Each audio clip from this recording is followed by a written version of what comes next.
নবীজি সাল্লাল্লাহু আলাইহি ওয়াসাল্লাম 3 বছর গোপনে দাওয়াত দিয়েছেন। 3 বছর গোপনে দাওয়াত দেওয়ার পর আল্লাহ তাআলার নির্দেশ, ও পয়গম্বর, এখন থেকে আর গোপনে কোনো দাওয়াত হবে না, এখন আপনি প্রকাশ্যে দ্বীনের দাওয়াত পৌঁছায়া দেন।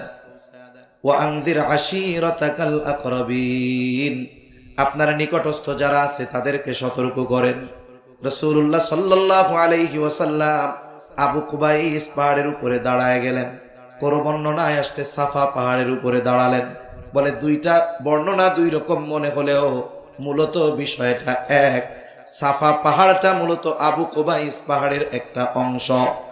নবীজি ওই পাহাড়ের উপরে দাঁড়িয়ে আরববাসীকে আহ্বান করলেন। আবু কুবাইস পাহাড়ের একটা বৈশিষ্ট্য ছিল, যদি কোনো অপরিচিত মানুষ ওই পাহাড়ের উপরে দাঁড়িয়ে মক্কাবাসীর কাছে কোনো সাহায্য চাইত, মক্কাবাসী দেখতো না ব্যক্তিকে, বরং ওই পাহাড়ের মর্যাদার কারণে সাহায্য প্রার্থী ব্যক্তিকে সাহায্যের জন্য তারা ছুটে আসত। নবীজি সাল্লাল্লাহু আলাইহি ওয়াসাল্লাম আরববাসীকে আহ্বান করলেন। সবাই দলে দলে পাহাড়ের পাদদেশে ছুটে আসছে। আজকে আমাদেরকে ডেকেছে আল আমিন।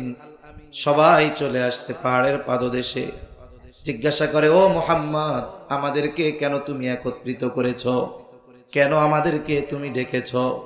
নবীজি এবার বললেন, আমি যদি তোমাদেরকে এই সংবাদ দেই, এই খবর দেই যে এই পাহাড়ের পেছন দিকে পাদদেশে একদল অস্ত্রধারী সৈন্য তোমাদের উপরে আক্রমণ করার জন্য প্রস্তুতি নিচ্ছে, আকুনতুম মুসাদ্দিকিয়া, আমি যেই কথাটা তোমাদেরকে বললাম তোমরা কি এটার সত্যায়ন করবা নাকি? তোমরা কি এটা বিশ্বাস করবা নাকি? আরব জাতি নবীজির সততায়, সত্যবাদিতায় এতটা মুগ্ধ ছিল, সকলে সমস্বরে বলল, মুহাম্মদ কেন নয়, কারণ ইতিপূর্বে আমরা তোমাকে কখনো মিথ্যাবাদী পাই নাই, বরং সত্যবাদী পেয়েছি।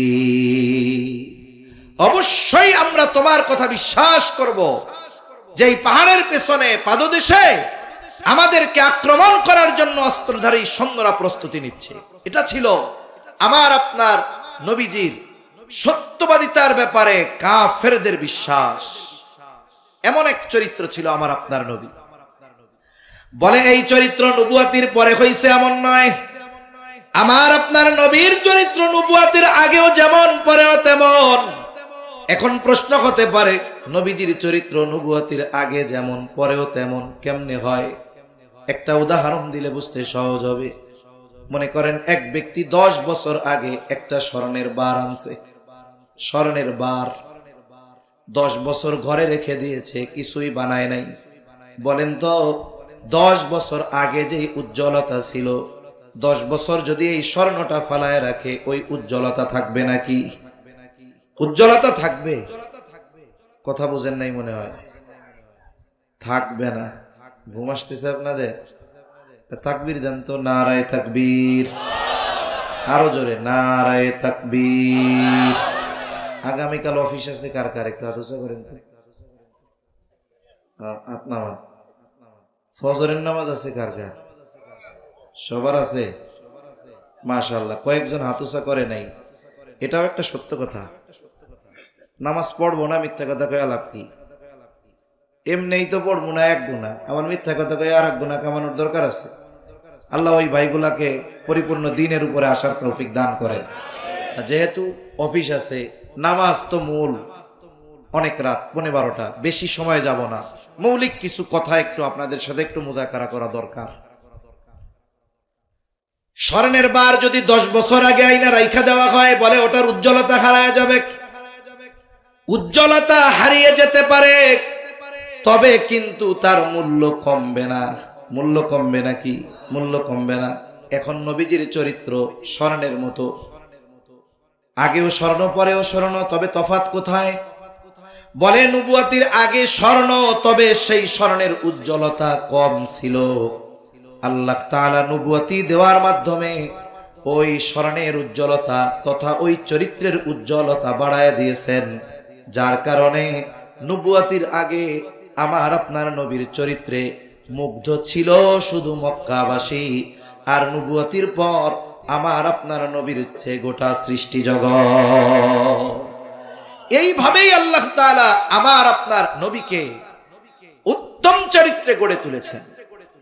শুধু তাই না, নবীজি সাল্লাল্লাহু আলাইহি ওয়াসাল্লাম নবুয়াতির পরে শরীয়তে ইসলামে যেই বিষয়গুলো নিষিদ্ধ হয়েছে, আমার আপনার নবীর দ্বারা নবুয়াতির আগে এই ধরনের কোনো কাজ আল্লাহ সংগঠিত করতে দেন নাই। নবীজি একবার একটা বিবাহ অনুষ্ঠানে গিয়েছেন, আরবের বিবাহ অনুষ্ঠান, রাত্রব্যাপী নাচ গান মদ্যপান হবে, সবার দাওয়াত, সবাই বিবাহ অনুষ্ঠানে গেছে, খাবার দাবারের পর্ব শেষ, এরপরে মূল পূর্ব পর্ব মধ্যরাত থেকে সারা রাত ব্যাপী নাচ গান হবে, মদ পান হবে। সবাই অপেক্ষমান কখন ডাক আসবে। একটু পরে একজন ঘোষণাকারী ঘোষণা দিল যে তোমরা সবাই ওই জায়গায় সমবেত হও, এখন আমাদের এই অনুষ্ঠান শুরু হয়ে যাবে। সকলে দৌড় শুরু করে দিয়েছে, হুড়মুড়ে চলে গেছে যে আগে গেলে আগে বসা যাবে, জায়গা পাওয়া যাবে, পরে গেলে দূরে বসতে হবে। নবীজি সাল্লাল্লাহু আলাইহি ওয়াসাল্লাম এক দলের সাথে আসছে। নবীজি বলেন, ওরা সবাই আমাকে তাগাদা দিচ্ছে, ও মুহাম্মদ তাড়াতাড়ি চলো, আগে না গেলে জায়গা পাওয়া যাবে না। ওরা আমাকে তাগাদা দেয়, কিন্তু হঠাৎ দু চোখ জোড়ে আমার ঘুম নেমে আসছে, আমার শরীরটা ক্লান্ত হয়ে গেছে। আমার প্রচন্ড ঘুম যখন আসছে, আমার এই অবস্থা দেখে আমাকে রেখে আমার সাথীরা চলে গেছে। আমি বাড়ির এক কর্নারে ঘুমায় গেছি, সারা রাত ঘুমে অতিবাহিত হয়ে গেছে। সকাল বেলায় সূর্যের আলো যখন আমার চোখে পড়েছে, আমার চেহারার উপরে পড়েছে, আমার ঘুম ভাঙছে। এর আগে সারা রাত কি হয়েছে এর কোনো আওয়াজ আমার কানে আসে নাই। যদি নবীজি ওই অনুষ্ঠানের মধ্যে শরীক থাকতেন, হয়তো কাফেররা একটা সময় বলতো, মুহাম্মদ তুমিও তোমার যৌবনকালে অনেক নাচ গানের অনুষ্ঠানে গিয়েছ। রাসূলুল্লাহ সাল্লাল্লাহু আলাইহি ওয়াসাল্লাম নবুয়াতির পরেও মদ হারাম হয় নাই, নবুয়াতির পরপর মদ হারাম হয় নাই, অনেক পরে হইছে, 3 ধাপে। এরপরে আল্লাহ তাআলা মদ হারাম করছে।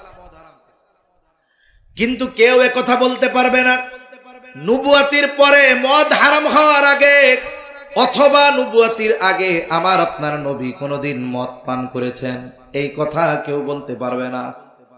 আল্লাহ তাআলা নবুয়াতির আগে নবুয়াতির পরে মদ হারাম হওয়ার আগ পর্যন্ত গোটা হায়াতে আমার আপনার নবী কোনোদিন মদ পান তো বহুদূর, মদের আসরেও নবীজি যান নাই।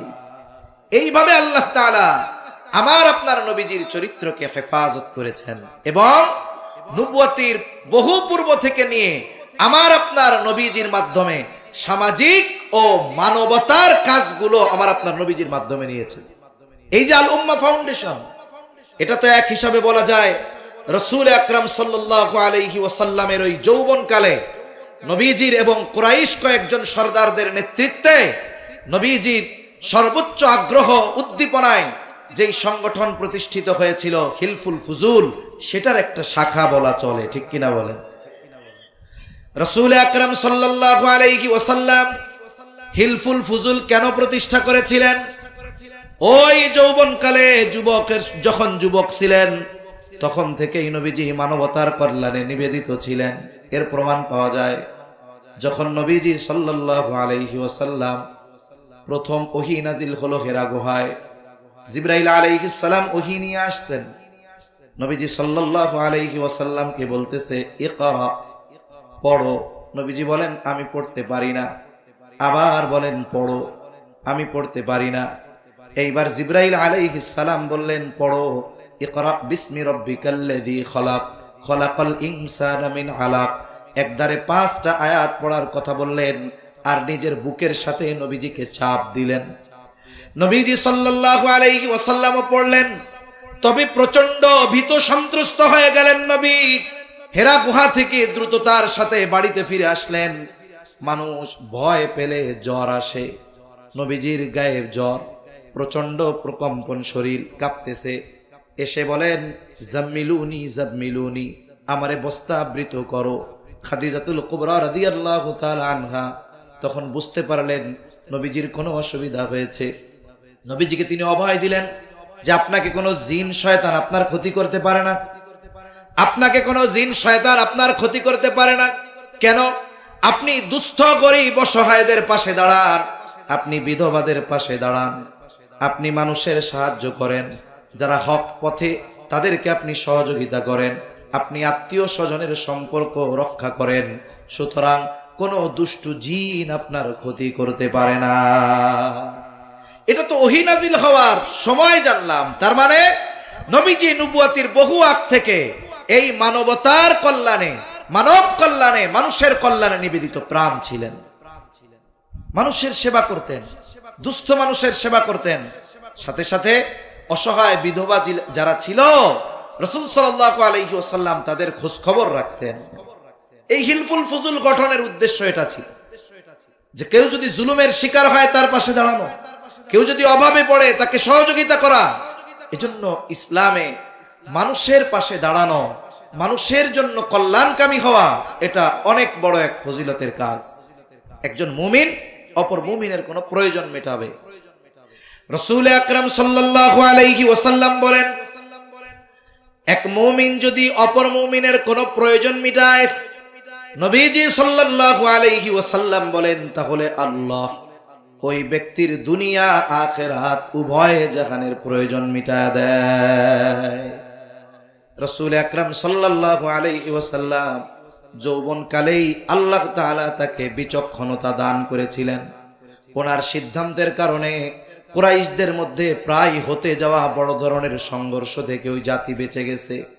যখন বাইতুল্লাহ সংস্কার করা হবে, সকলে মিলে বাইতুল্লাহর সংস্কারের শেষ, ওই সময় হজরে আসওয়াদ এটা এক পাশে সরায় রাখা হয়েছে। প্রত্যেক গোত্রের আশা বাইতুল্লাহর সংস্কারের সর্বশেষ যেই কাজ, হজরে আসওয়াদ ওই কালো পাথরটাকে স্থানে রাখা নিজের হাতে, এটা প্রত্যেক গোত্রের অন্তরে আসা। কিন্তু এই বিষয়টা নিয়ে তাদের মধ্যে মোটামুটি তর্ক বিতর্ক শুরু হয়ে গেল। কয়েকজন মুরব্বী সমাধান দিলেন যে শোনো, আমরা এই কয়েকজন যা সিদ্ধান্ত নিব তোমরা মেনে নিবা? বলে হ্যাঁ মেনে নিব। এইবার ওই কয়েকজন আলাদা পরামর্শ করলো, যেই পরামর্শ গোপন থাকলো তারা পরামর্শ করলো, আগামী দিন সর্বপ্রথম যেই ব্যক্তি বাইতুল্লাহ আগমন করবে তার কাছে আমরা আমাদের এই সমস্যার কথা তুলে ধরব, সে যে সমাধান দিবে আমরা সন্তুষ্ট চিত্তে সেই সমাধান মেনে নিব। ঠিক আছে। পরের দিন সকালে দূর থেকে নজর রাখতেছে কে আগে বাইতুল্লাহ আসে। দীর্ঘ প্রতীক্ষার পর দূর থেকে একজন মানুষের ছায়া দেখা যায়, সে ধীর পায়ে বাইতুল্লাহর দিকে আসতেছে। যত কাছে আসে তার চেহারা তত পরিষ্কার হয়। একটু পরে সকলে সমস্বরে বলতেছে, হায় রে, এ তো আমাদের আল আমিন। তাহলে আল আমিন আমাদের এই সমস্যার যেই সমাধান দিবে আমরা স্বতঃস্ফূর্তভাবে সেটা মেনে নিব। নবীজির কাছে এই সমস্যার কথা বলা হলো, নবীজি সমাধান দিয়ে দিলেন। বললেন, শোনো, একটা কাপড় আনো এবং কাপড়ের প্রত্যেক প্রান্তে প্রত্যেক গোত্র থেকে গোত্র প্রধান অথবা এক একজন প্রতিনিধি এই কাপড় ধরবে। নবীজি এই সিদ্ধান্ত দিলেন, প্রত্যেকে কাপড় ধরল। নবীজি নিজের হাতে পাথরটা তুলে কাপড়ে রাখলেন। সব গোত্রের মানুষেরা ওই কাপড় ধরে হজরে আসওয়াদকে বাইতুল্লাহর পাশে নিলেন। আবার নবীজি নিজের হাতে ওই পাথরটাকে যথাস্থানে স্থাপন করে দিলেন। বলে, নবীজির এই সূক্ষ্ম চিন্তাধারা আর সিদ্ধান্তের কারণে আরব জাতি এক রক্তক্ষয়ী যুদ্ধ থেকে বেঁচে যায়। নবীজি সাল্লাল্লাহু আলাইহি ওয়াসাল্লাম আরব জাতির কাছে কত প্রিয় ছিলেন, কিন্তু যখন প্রকাশ্যে ঈমানের দাওয়াত দিবেন কাফেররা নবীজির বিরুদ্ধে চলে গেছে। একটা মানুষকে যদি সমাজের মানুষের সামনে হেয় প্রতিপন্ন করতে হয়, অগ্রহণযোগ্য হিসাবে তুলে ধরতে হয়, তাহলে তার চরিত্রের উপরে আঘাত করতে হয়। কিন্তু কাফেররা নবীজিকে হত্যার চেষ্টা করেছে বারবার, কিন্তু কখনোই নবীজির চারিত্রিক ব্যাপারে অপবাদ দেওয়ার দুঃসাহস করতে পারেনি। তারা কখনো নবীজির চরিত্রের ব্যাপারে অপবাদ দেওয়ার দুঃসাহস করে নাই। তারা নবীজির ব্যাপারে 4টা শব্দ ব্যবহার করত। কয়টা শব্দ? কথা বলেন, কয়টা? 4টা। এক নাম্বার, তারা নবীজির ব্যাপারে বলতো মুহাম্মদ পাগল, মুহাম্মদ জাদুকর, মুহাম্মদ কবি। রাসূল আকরাম সাল্লাল্লাহু আলাইহি ওয়াসাল্লামের ব্যাপারে তারা বলতো জাদুকর, কবি, পাগল। এই কথাগুলো নবীজির ব্যাপারে তারা বলতো। কিন্তু কোন ব্যক্তি খারাপ হওয়ার জন্য এই বিষয়গুলোর কারণে একটা মানুষকে খারাপ বলা যায় না। বরং বিষয়টা তো এমন হয়েছে, তাদের এই মিথ্যা অপবাদগুলাও গোটা পৃথিবীতে ইসলামের দাওয়াত পৌঁছে দেওয়ার কারণ হয়েছে। অনেক সময় মানুষের প্রচার শুধু পজিটিভ ভাবে হয় না, অনেক সময় নেগেটিভ ভাবেও প্রচার হয়। নবীজি যখন প্রকাশ্য দাওয়াত দেওয়া শুরু করেছেন, কাফেররা চিন্তা করলো সারা পৃথিবী থেকে মানুষ আসবে। জাহেলিয়াতের সময়ও হজের কর্মকাণ্ড চলতো। তারা চিন্তা করতেছে বাহিরের মানুষগুলো যদি আসে, মুহাম্মাদের সাথে যদি দেখা হয়, আর মুহাম্মদ যদি তাদেরকে তার নতুন ধর্মের দাওয়াত দিয়ে তার দলে ভিড়ায় নেয়, তাইলে তো আমাদের দল পাতলা হয়ে গেল, হালকা হয়ে গেল। এইবার তারা পরিকল্পনা করলো, মক্কায় ঢোকার যতগুলো পথ আছে প্রত্যেক পথে এক এক দল প্রতিনিধি নিযুক্ত করে দেওয়া হলো। তাদের দায়িত্ব হলো ওই পথে যারাই আসবে তাদের কানে এক দল পৌঁছায়া দিবে যে মুহাম্মদ জাদুকর, আর এক দল পৌঁছায়া দিবে মুহাম্মদ পাগল, আর এক দল পৌঁছায়া দিবে মুহাম্মদ কবি, আর এক দল পৌঁছায়া দিবে যে মুহাম্মদ গণক। শুনো, তোমরা কেউ তার কাছে যাবা না। যারাই আসে তাদের কানে একটা নাম মুহাম্মদ, কেউ বলে মুহাম্মদ পাগল, কেউ বলে মুহাম্মদ জাদুকর, কেউ বলে মুহাম্মদ কবি, কেউ বলে মুহাম্মদ গণক। তার মানে আরবের বাইরে থেকে যত মানুষ আসছে সবার কানে একটা শব্দ মুহাম্মদ। কি শব্দ? জোরে গম। মানা করছে যে খবরদার তার কাছে তোমরা যাবা না। কিন্তু মানুষের অভ্যাস হলো আল ইনসানু হারিসুন আলা মা মুনিয়া, বলে মানুষকে যেই বিষয়ে নিষেধ করা হয় মানুষের ওইটার ব্যাপারে বেশি আগ্রহ পয়দা হয়। এইবার মানুষদেরকে মানা করছে যাওয়ার, আর মানুষেরা ডুইকাই খুঁজে মুহাম্মদ কই। যারা জাদু প্রেমী এরা চিন্তা করে মুহাম্মদ মনে হয় খুব বড় জাদুকর, এই জন্য মুহাম্মাদের কাছে যাইতে মানা করছে। যাদের কবিতা প্রিয় তারা চিন্তা করছে মুহাম্মদ মনে হয় বড় কবি, এই জন্য যাইতে মানা করছে। যাদের জাদু প্রিয় তারাও খোঁজে মুহাম্মদ, যাদের কবিতা প্রিয় তারাও খুঁজে মুহাম্মদ, যারা গণক দেখতে চায় তারাও খুঁজে মুহাম্মদ, যারা পাগল দেখতে চায় তারাও খুঁজে মুহাম্মদ।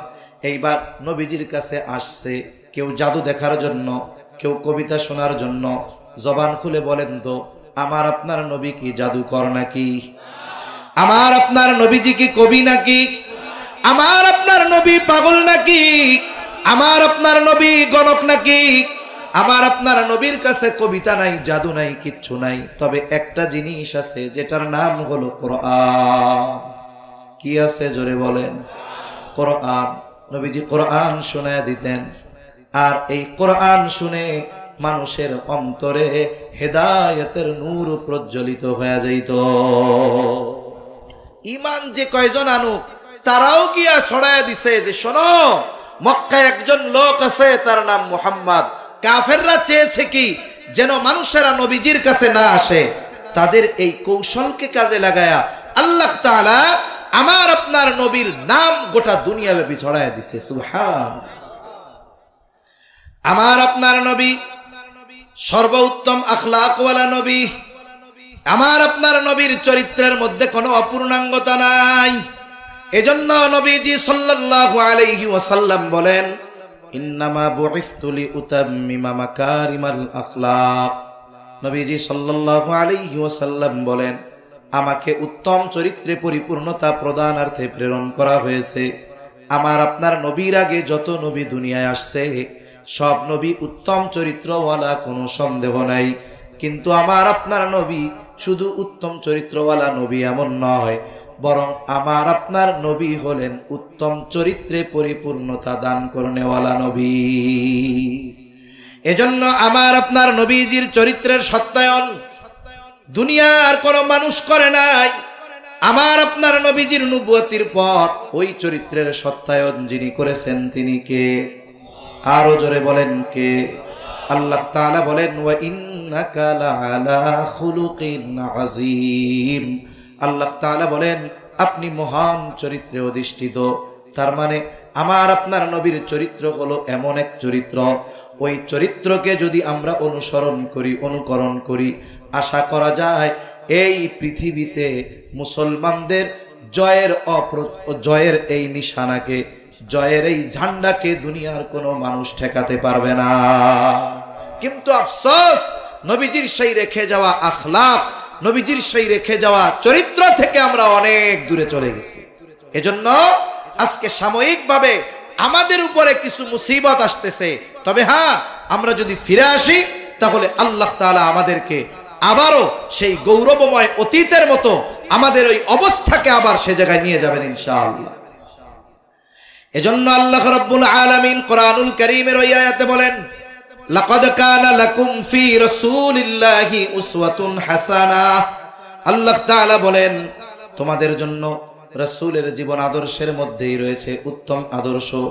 যেহেতু নবীজির আখলাক পরিপূর্ণ, নবীজির চরিত্রের সত্যায়ন করেছেন আল্লাহ, বলে এই চরিত্রের অনুসরণ যারাই করবে তারাই সফল হয়ে যাবে। ইমানদার যদি নবীজির চরিত্রের অনুসরণ করে তার দুনিয়া আখিরাত উজ্জ্বল। বলে কোন কাফেরও যদি নবীজির আখলাককে অনুসরণ করে কমপক্ষে দুনিয়ার জগতে সে উপকৃত হবে। আফসোসের বিষয়, আজকে বহির্বিশ্বের অনেক দেশ নবীজির সুন্নাহ, নবীজির আদর্শ, নবীজির আখলাককে গ্রহণ করার কারণে জাগতিক লাইনে সমৃদ্ধশালী হচ্ছে। কিন্তু আমরা মুসলমান ওই নবীর উম্মত হবার পরেও, ওই নবীকে নবী হিসাবে পাবার পরেও ওই নবীর আদর্শ ধারণ করতে পারি না, ওই নবীর আদর্শ ধারণ করি না, এটা আমাদের জন্য বড় দুঃখে। এজন্য নবীজির আদর্শের আলোকে আমাদের রাষ্ট্র ব্যবস্থা, ব্যক্তিগত জীবন, সামাজিক জীবন, রাজনৈতিক জীবন, অর্থনৈতিক জীবন, এটাকে গড়ে তুলতে হবে। তাহলে সফলতার পূর্ণ শিখরে পৌঁছানো যাবে ইনশাআল্লাহ। কারণ নবীজির চরিত্র হলো কোরআন। নবীজির চরিত্র কি? কোরআন। কোরআন হলো লিখিত, আর নবীজি হলেন জীবন্ত কোরআন। আয়েশা সিদ্দিকা রাদিয়াল্লাহু তাআলা আনহার কাছে একজন এসে জিজ্ঞাসা করে, আয়েশা, রাসূল আকরাম সাল্লাল্লাহু আলাইহি ওয়াসাল্লামের চরিত্রের ব্যাপারে কিছু বলেন। আয়েশা সিদ্দিকা রাদিয়াল্লাহু তাআলা আনহা বলেন, তুমি কি কোরআন পড়ো নাই? লোকটা বলে, হ্যাঁ পড়েছি। এবার আয়েশা সিদ্দিকা রাদিয়াল্লাহু তাআলা আনহা জবাব দিলেন, কানা খুলুকুহুল কোরআন। তিনি জবাব দিলেন, কোরআনই হলো নবীর চরিত্র। তাহলে এই কোরআন ছেড়ে, নবীজির আদর্শ ছেড়ে আমরা কোন পথে চলতেছি? ওই পথ যখন ছেড়েছি, জালেমরা আমাদের উপরে চেপে বসতেছে। আমাদের মুসলমানদেরকে নির্বিচারে মুসলিম দেশে জুলুমের শিকার হওয়া লাগতেছে। উগ্রবাদী, সন্ত্রাসী, ইসকন আমাদের উপরে চেপে বসার অপচেষ্টা করতেছে, ঠিক কিনা গো? আমরা আমাদের সন্তানদেরকে উত্তম আদর্শে গড়তে পারি নাই। শুধুমাত্র এক পক্ষের দোষ দিলে হবে না, আত্মসমালোচনাও করতে হবে। কেন মুসলমান নারীরা কেন অমুসলিমদের প্রেমের ফাঁদে পা দিবে? মনে রাখতে হবে, ইসলাম ফ্রি মিক্সিং কে নিষিদ্ধ করেছে। ইসলামে ফ্রি মিক্সিং কি নিষিদ্ধ? এই বিষয়টা কোন পর্যায়ে চলে গেছে চিন্তা করেন, যে আজকে হিজাবধারী মেয়েরাও, মুসলিম ঘরের মেয়েরা, এমনকি মাদ্রাসায় পড়ে এমন মেয়েরাও এই হিন্দু সম্প্রদায়ের ইসকনের উগ্র জঙ্গিদের লালসার শিকার হতে বাধ্য হচ্ছে, ঠিক কিনা বলে? এ সমাজ ব্যবস্থা দিয়ে, রাসূল সাল্লাল্লাহু আলাইহি ওয়াসাল্লামের আদর্শ বাদ দিয়ে, মানব রচিত সমাজ ব্যবস্থা দিয়ে এই সমাজে, এই রাষ্ট্রে শান্তি আনা সম্ভব নয়। এটা কোশ্চিনকালেও হবে না। এখন বলতে পারেন, হুজুর আমরা কি করতে পারি? পরিবর্তনের শুরু হতে হবে নিজের থেকে, যে আমি রাসূল সাল্লাল্লাহু আলাইহি ওয়াসাল্লামের আদর্শ কতটুকু ধারণ করলাম, আমি রাসূল সাল্লাল্লাহু আলাইহি ওয়াসাল্লামের সুন্নাহকে কতটুকু ধারণ করলাম, সাথে সাথে রাসূল সাল্লাল্লাহু আলাইহি ওয়াসাল্লামের এই আদর্শ সমাজে বিস্তারের ক্ষেত্রে আমি কতটা ভূমিকা রাখলাম। এই বিষয়গুলো নিজেকে নিজে প্রশ্ন করতে হবে। এজন্য পরিবর্তনের শুরু করতে হবে নিজের থেকে। আমাকে চিন্তা করতে হবে, এই দুনিয়া ছেড়ে আমাকে যাওয়া লাগবে, লাগবে কি লাগবে না? মানুষ যখন মারা যায়, কবরের মধ্যে রাখার আগে একটা দোয়া পড়ে। একজন মানুষ মারা গেল, মারা যাবার পর তারে গোসল দেওয়া হলো, কাফন দেওয়া হলো, এবার তার জানাজা কমপ্লিট। খাটিয়া নিয়ে কবরস্থানে যেখানে কবর খোঁড়া হয়েছে সে জায়গায় নিয়ে যাওয়া হলো। এইবার দুইজন কবরের ভিতরে নামলেন, উপর থেকে 2-3 জনে লাশটাকে নিচে নামায় দেয়। এই যে যখন লাশটা কবরে নামায় তখন একটা দোয়া পড়ে, দোয়া আমাদের এলাকায় পড়ে বিসমিল্লাহি ওয়া আলা মিল্লাতি রাসূলিল্লাহ। আপনাদের এলাকায় কি পড়ে? অন্য কিছু নাকি? বিসমিল্লাহি ওয়া আলা মিল্লাতি রাসূলিল্লাহ। এই কথাটা কি বলে মূলত বুজুর্গানে দিন বলেন, এই সময় মূলত বলা হয়, আয় আল্লাহ, আপনার নামে এমন এক ব্যক্তিকে কবরে রাখতেছি, বলে যে গোটা হায়াত সুন্নাতের উপরে অতিবাহিত করেছে। যখন সে মারা গেছে তখন সে সুন্নাতের উপরে ছিল, এখন যখন তাকে কবরস্থ করতেছি এখনো সে সুন্নাতের উপরে আছে। এখন বলেন তো, ওই লোকটা জীবনে কোনোদিন রাসূলের আদর্শকে ধারণ করে নাই, রাসূলের সুন্নাহর উপরে জীবন চালায় নাই, রাসূলের কোনো সূরাত তার মধ্যে নাই, রাসূলের সিরাত তার মধ্যে নাই। বলেন তো, এই ব্যক্তির ব্যাপারে যদি ওই কথা বলা হয় তাহলে এই কথাটা ওই ব্যক্তির জন্য সত্য হবে নাকি মিথ্যা হবে? নিঃসন্দেহে মিথ্যা হবে। অনন্তকালের এক সফর তাকে মিথ্যা কথা বলে কবরে রেখে দেওয়া হলো। এজন্য জীবনটা এমন ভাবে গড়া দরকার যে আমি যখন যেখানেই মারা যাই না কেন, কারণ কোন জায়গায় কোন সময় আমার আপনার মৃত্যু হবে এর কোনো নিশ্চয়তা আছে? আমি এখান থেকে বাড়িতে ফিরে যেতে পারবো কিনা এর কোনো নিশ্চয়তা আছে? আগামীকালের সূর্যোদয় আমার এই 2 চোখ দেখতে পারবে কিনা এর কোনো নিশ্চয়তা আছে? এর কোনো নিশ্চয়তা নাই। তাহলে জীবন কেন এইভাবে গড়তেছি না যে আমার যদি এখনই মৃত্যু হয় আমার ব্যাপারে ওই কথাটা যেন সত্য হয়? এইভাবে জীবন গড়া দরকার।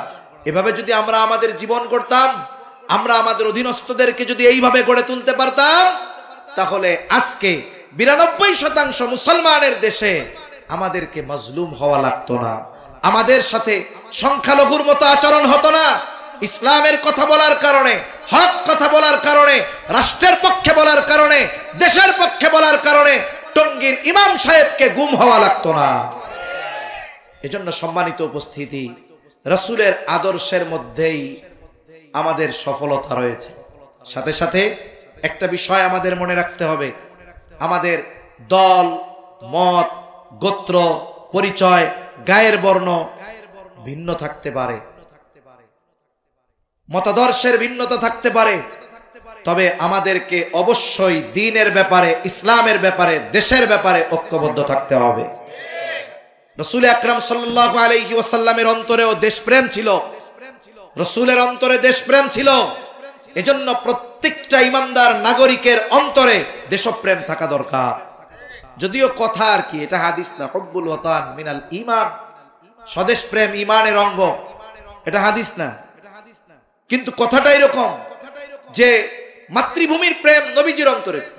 নবীজি যখন মক্কা থেকে মদিনায় হিজরত করবেন, আল্লাহর নির্দেশ, রাসূলুল্লাহ সাল্লাল্লাহু আলাইহি ওয়াসাল্লাম পথ চলতেছে, সাথে আবু বকর সিদ্দিক রাদিয়াল্লাহু তাআলা আন, নবীজির 2 চোখ বেয়ে অশ্রু পড়তেছে, নবীজি কান্না করে আর বারবার পেছনের দিকে তাকায়।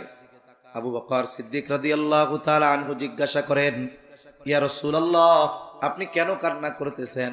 নবীজি বলেন, ও আবু বকর, এই তো সেই মক্কা যেই জায়গায় আমার শৈশব কৈশোর অতিবাহিত হয়েছে, আমার যৌবন অতিবাহিত হয়েছে। ও আবু বকর, এই জায়গায় তো আছে সেই আল্লাহর ঘর, আমি যেই ঘরের সামনে সেজদা দিয়ে আমার আত্মার তৃপ্তি লাভ করতাম, এখানেই তো আমার হায়াতের অনেক অতিবাহিত হয়েছে। তিনি এইভাবে মক্কাকে উদ্দেশ্য করে বলতেছিলেন, ও মক্কা, আমি তো তোমার বুকে আমার জীবনের গোটা হায়াত অতিবাহিত করতে চেয়েছিলাম, কিন্তু তোমার বুকে বসবাসকারী কিছু সন্তানের জন্য, মানুষের জন্য আমার এই আশা পূরণ হলো না। নবীজি আল্লাহর নির্দেশে মক্কা থেকে মদিনায় হিজরত করেছেন, কিন্তু তার জন্মভূমি মক্কার জন্য তার অন্তরে মায়া ছিল কি ছিল না? এজন্য আমাদের অন্তরে স্বদেশ প্রেম থাকতে হবে। মনে রাখতে হবে, একমাত্র প্রকৃত ইমানদার যারা, এদের অন্তরে দেশ প্রেম আছে, এদের অন্তরে উম্মাহ প্রেম আছে। এই জন্য দলমত নির্বিশেষে আমাদেরকে দ্বীনের ব্যাপারে, দেশের ব্যাপারে সকল ভেদাভেদ ভুলে ঐক্যবদ্ধ থাকতে হবে, সচেতন থাকতে হবে। একের পর এক ষড়যন্ত্রের ফাঁদ আমাদের সামনে আছে। কারণ এই উপমহাদেশে সবচাইতে বড় ফাঁদ হলো সাম্প্রদায়িক দাঙ্গা লাগায় দেওয়া। যদি দাঙ্গা লাগায় দিতে পারে, যাদের কারণে এই অরাজকতার সৃষ্টি হবে, এদের কথা বিশ্ববাসীর কাছে যাবে না।